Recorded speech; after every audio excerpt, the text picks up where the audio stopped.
Hey there. So this tech blog is a special request for one Kris Valles, who posted a comment to my Facebook profile a number of months ago asking for a tutorial on how to perform a trick he'd seen in a Nicky Evers video, which is this.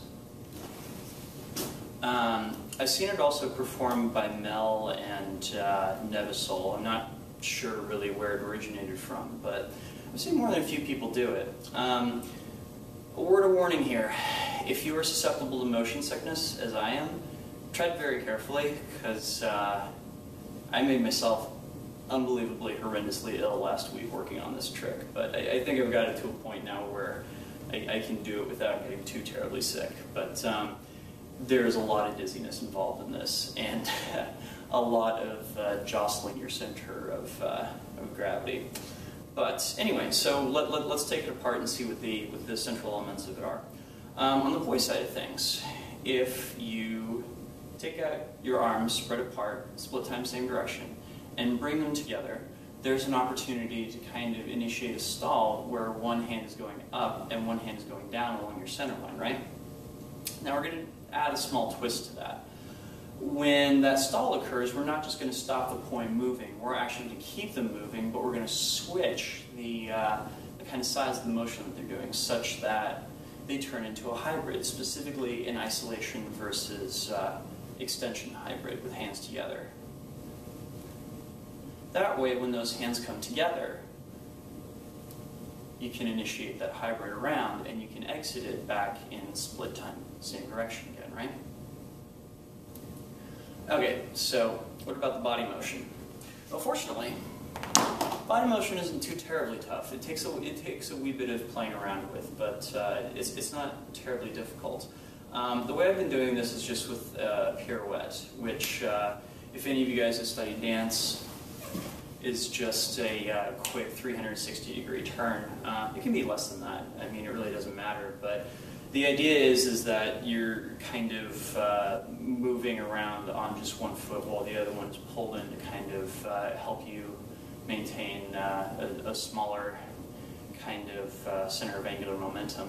One way you can practice this is if you get your hand rolling around clockwise and take the moment when it passes by your feet to initiate the turn, you want to come to land again when your hand comes to the bottom position of the circle again, right?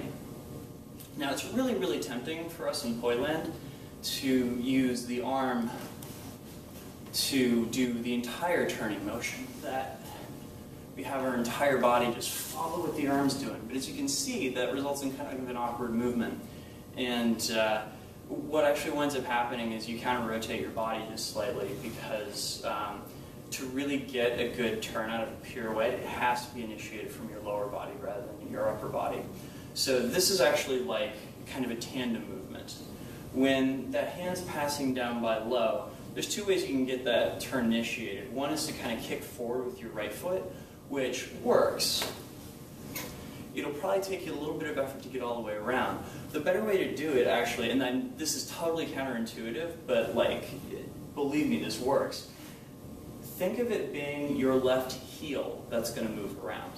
If, say, I just kick my right foot forward, I can get around. Whereas if I think of it as being my left heel is moving me, all of a sudden that turn becomes so much easier. So if we come back to this point where our arm is moving around, and I'm moving mine clockwise because that's the same direction I move my poi in, and at that moment when it passes by my left heel, I'm going to kick my left heel forward and bring myself around. I'm going to bring myself to a stop when my hand is pointed down again, that is down back at my left heel. And all it takes to stop that motion is I'm going to put my left heel back down on the ground and bam, I'm done, right? Again,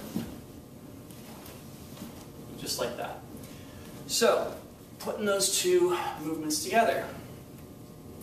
Start out with the poi part, and one of the tricks to this is that when it's my right hand that I'm stalling up and turning into an isolation.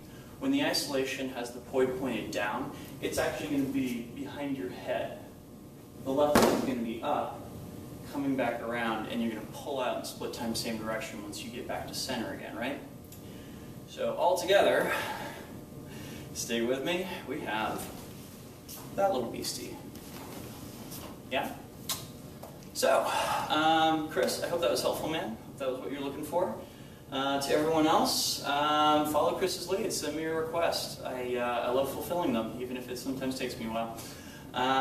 Yeah, I am heading to Summer Wildfire this weekend, so if any of you are going to be in New England, please stop by and say hi. And yeah, I look forward to seeing those of you who show up then. Thanks so much for watching, and have a great week. Peace.